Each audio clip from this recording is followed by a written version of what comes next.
Hey PlayStation fans, it's your old pal Blaze2K, and there's a lot going on at PlayStation right now because there's a new PlayStation 5 Slim, which is a downgrade in just about every respect. They're using cheaper parts to make it. As you can see, here's a little snippet of what the differences are, at least on the face of things. They're using a new matte black plastic thing in the middle, but overall, we'll get into the details. They're using cheaper parts across this thing, and it's a downgrade. A lot of people are unhappy about it.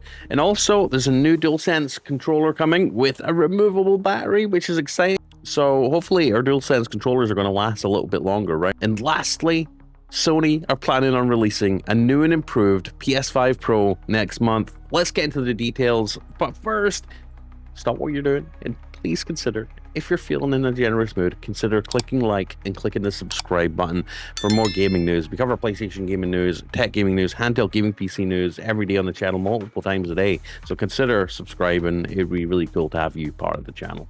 So YouTuber Austin Evans actually did a teardown of the new PS5 Slim and basically revealed that it's actually worse. It's cheaper in every way except for the retail price, the new teardown video revealed. And however, due to global conditions outside the company's control, Sony's latest version of the regular PS5, the Slim model that they pushed out just recently, is one such revision that doesn't pass on the saving to consumers. They say essentially the new PS5 model is a lighter console made using cheaper materials, but is still putting out the same performance and power as the older model.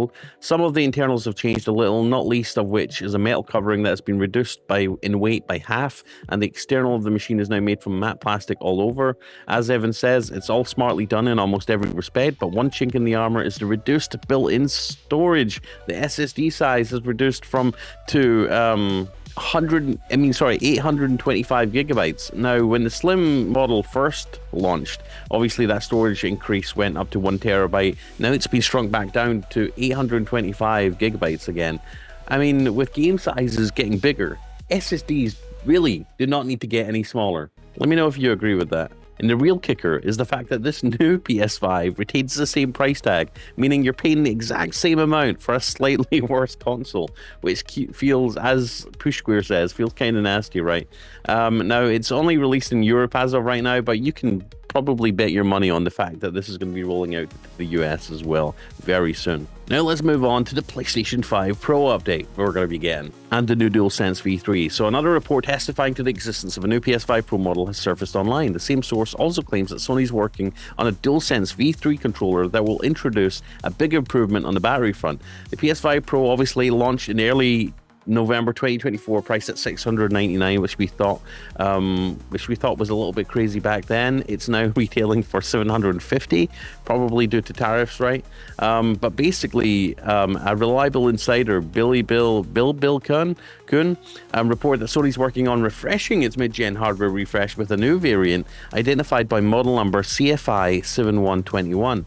So Sony's also preparing to release a new DualSense revision to accompany it with a removable battery, which will be a first for first-party PlayStation gamepads, which is pretty exciting, right? According to newly surfaced information, the new console revision for the PS5 Pro will be more power efficient than the original PS5 Pro model. However, the difference is said to be marginal, amounting to an approximately 3% lower power draw. And the console will be bundled with the new DualSense V3 controller with a removable battery, which is pretty nice. Gamepad will also reportedly be sold separately and is expected to gradually replace the existing DualSense controller.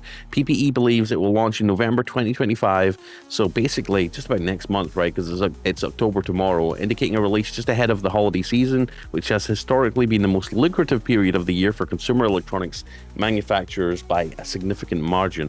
The PS5 Pro had seven SKUs at launch: the CFI 7000 Japan, CFI 7002 Australia, CFI 7014 South and Central America, CFI 7019 for North America, and CFI 7020 for Mexico. I mean, there's a lot of different model numbers, but basically this new model number, the new PS5 Pro revision, is going to be 7121, CFI 7121.